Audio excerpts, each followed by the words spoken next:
And I know there's a lot of his students in here today. But really, we were all his students in a way because he was always a guy many of us could learn from. I know I did. From things on the pool table, playing the game, to redoing actual pool table fell. I've been saying all week, he was the ultimate man of the game. He was a player, an instructor, a mechanic, and a cue builder. My entire cue bag is full of Prine custom cues. And even my office here at Legacy is full of all of his things to repair cues.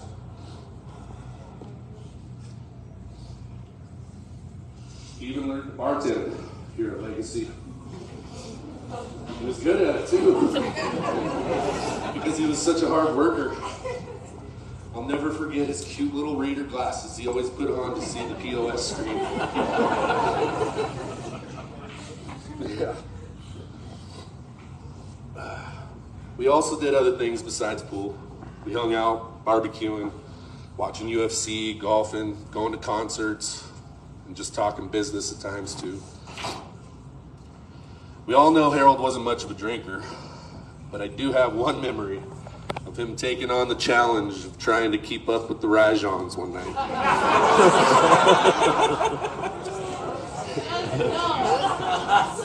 Well, needless to say, he drank so much Jameson that night he ended up passing out on my couch. But not before puking all over himself, and my couch, and the floor, and a box that was nearby that I thought was a good idea to grab for him to puke in. Not a good idea. It was the last time he ever touched Jameson. Josh knows all about not touching alcohol when it comes to drinking with the right ones. I tried it once. It's hard to believe he's gone.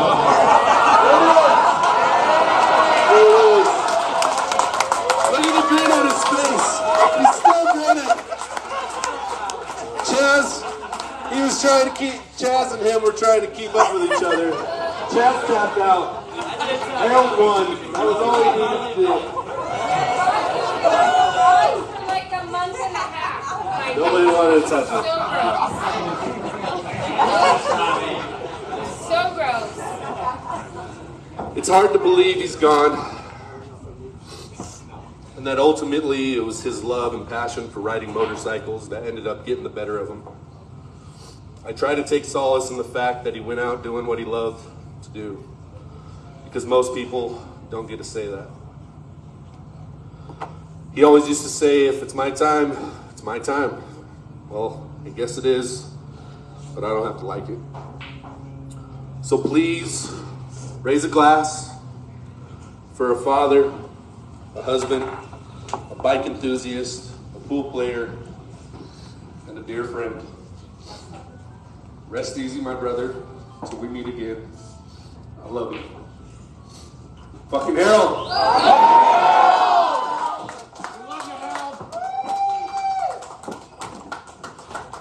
Harold wasn't one to send out all this sappy stuff. Hey, we're live at Legacy Billiards in Spokane, Washington, and this is the people have been here all day, and they're just starting to give the speeches now. Okay, so I'll let you enjoy it for a while. Anybody want to take the mic over, please do.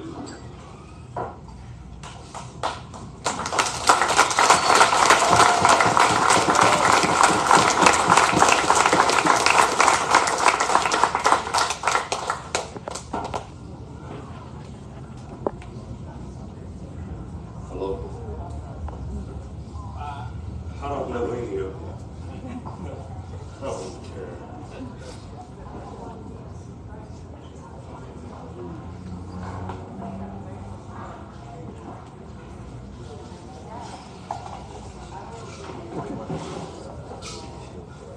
He's a good friend of mine too. I know him over the couple of years that I've known him. Last time I saw Harold, we were on our way to Seattle to get my bike tuned and fixed or whatever, right? So He was in the back of my truck. We're pulling the trailer. I look at my wife. She's asleep. He's up, just smiling like hell in the back seat, man. I'm talking, grinning like he's on a roller coaster going somewhere. I don't know. But I look back at him, and I smell something. I'm like, I said, I know you did. He said, hey, open the back window.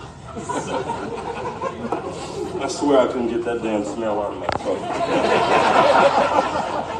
It's still in there, I believe. But the moral of the story, guys, is we could all be gone tomorrow, man. Best thing I can tell you is love each other now and not later. Because I didn't want him to go anywhere. I loved being around him every second that I got to. And, God damn it, I wish I could get that time back, guys. So, that's all I got to say.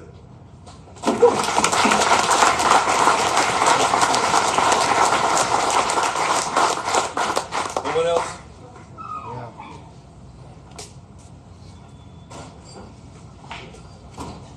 I've got a little story about Harold when we were in Lincoln City. His big heart. A couple other pool players, they know who they are. They needed a place to stay. They were in a bad spot in Lincoln City, and we were Airbnb-ing with Harold. Harold had a nice big old comfy place to sleep. But these two other folks ran in a little trouble, needed out of where they were at. Harold comes to us and says, what do you think about them coming to stay with us? And I said, I'm all for it, Harold. Harold gave up his nice big king-size comfy bed, slept on a cot, and that was what Harold done. Everybody knows it. Well, the day I found out about Harold's accident, I was in talks with a guy to buy a Harley Davidson, because I love motorcycles too. And I was scheduled to be in Vail, Oregon at noon today to buy a Harley Davidson. But the day Harold passed away, those of you might have seen that know me know my Facebook post, said, ride the clouds, Harold, and give us a sign that you made it to heaven and everything's okay. Last night, I get a call from the guy that I was scheduled to buy a Harley from. Calls me or texts me and says, I sold the bike out from under, he didn't say he sold out from under me, but I sold the bike. And I said, fucking Harold. That was my sign from Harold saying he's all right, he made it. You got some better place to be than in Oregon buying a fucking bike. I love you, Harold.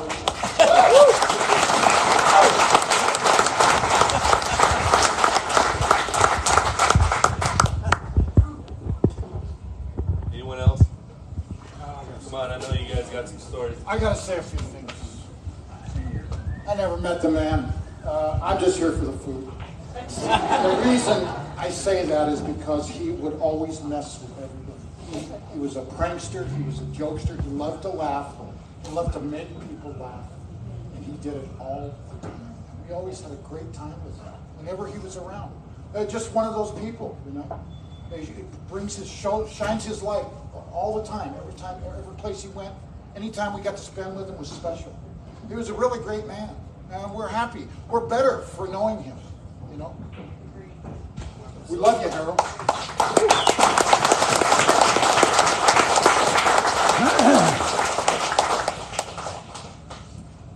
I've known Harold since probably like 1995 or so. He used to just come from Newport Place and cool out at the, well, it was called McHugh's then. We've always been good friends and never, I don't have a lot of stories. I didn't go hanging out with him traveling or anything like that, but every time I did see him out playing pool and stuff, we hung out a bit. And I was pretty sad when I heard he went. And as you guys all know, he had a lot of friends. Look at you all. All there. Yeah. That speaks for itself about Harold right there. That's all I have to say.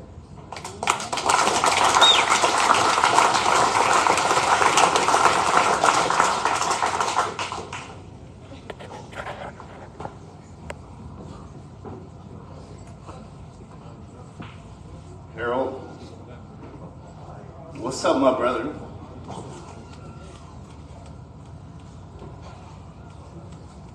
Been thinking all week of what I wanted to say. There aren't enough words.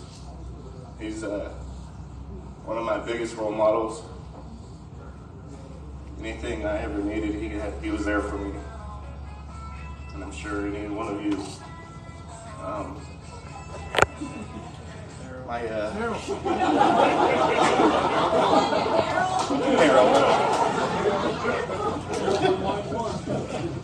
I'm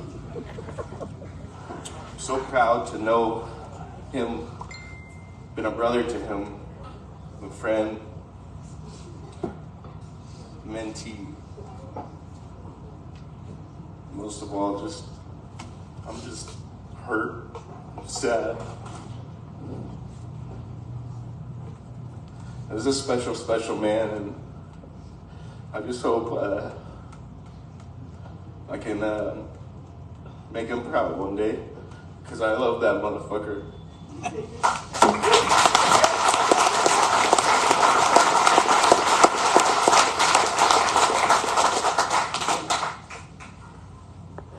We love you too, Nick. Anyone else?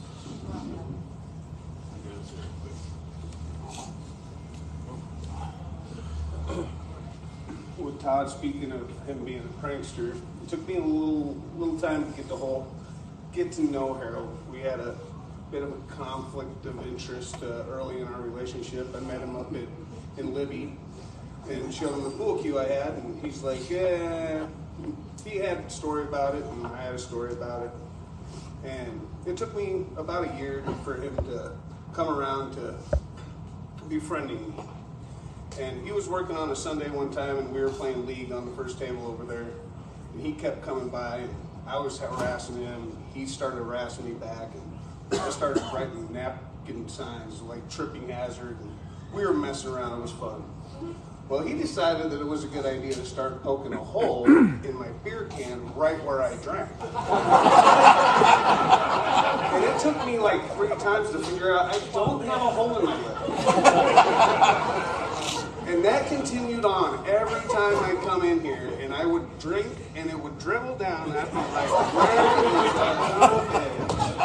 and he'd be over there going, I got you. And that's so I'll just forewarn you, if you guys got any beer cans, you might have a hole in there.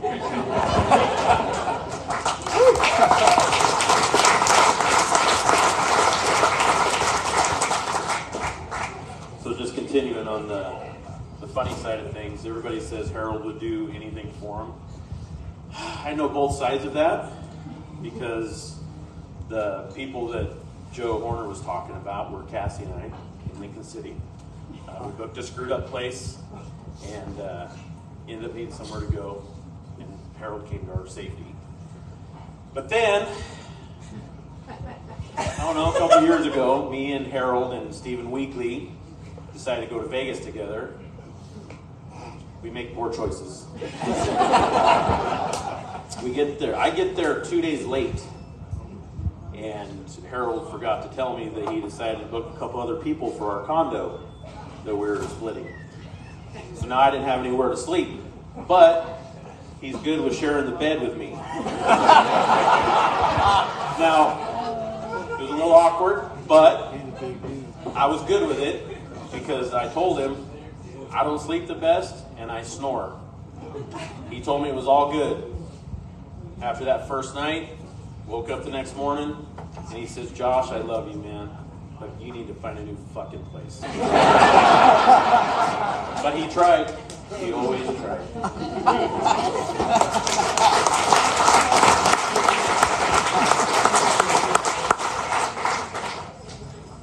Anybody else have anything?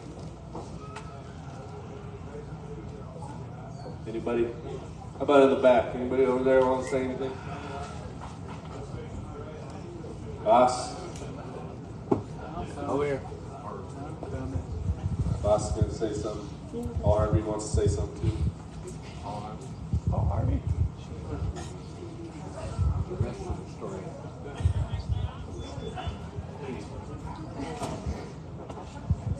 I don't really have anything to say about Harold. We all know Harold.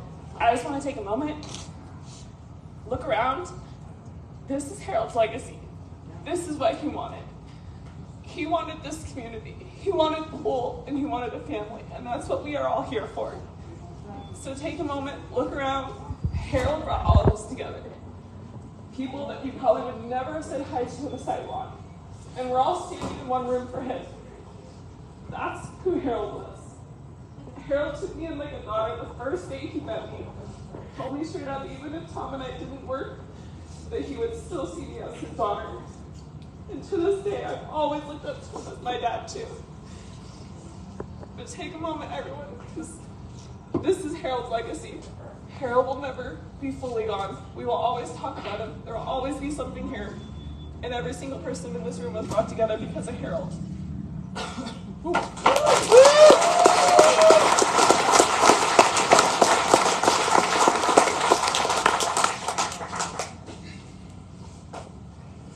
So, I gotta put it on like Harold. Okay, so I'm one of the guys that used to run with Harold a lot. Right here in the front, we got Brandon and Michael. He rode with us. He was a good rider, I'll tell you that. The way that he met me, he came to my shop, and one of my memories with him is at my shop. These guys know I got 2 German Shepherds. And I did not know Harold was afraid of German Shepherds. And I have a male and I have a female. And the female didn't like him. The female did him. And he was like, you know, and I told him, well, I guess I should get used to you. He hasn't had a chance to. But one of the jokes that he did say is, well, I'm used to it. All the guys like me, the girls don't. So I'm like, well, fucking Harold, what is wrong with you? But I mean, like, I did a lot of stuff with him, like the past, especially the past couple of months. We were supposed to go to Vegas, actually, this weekend. We were supposed to be there watching Jelly Roll, just after here celebrating his life. I met a lot of great people. I met Nick through Harold. I met Alex through Harold. Fortunately, Steve, I met him after his passing, which he's a great dude. I met the Mandels also. I mean, those guys party like there's no tomorrow. I'll tell you that. They party. I went there and I'm like, I gotta go, bro. I can't. This is too much for me. But he, you know, a lot of the videos that are on here is Harold loved to live his life. He loved riding. He loved his motorcycle. He loved his pool games. I did meet a lot of people that he played pool with. I was there as a supporter. I wasn't very much of a player. And, you know, I'm actually happy to be here with all you guys. There's too many faces for me to remember, but I'm one of the closest ones.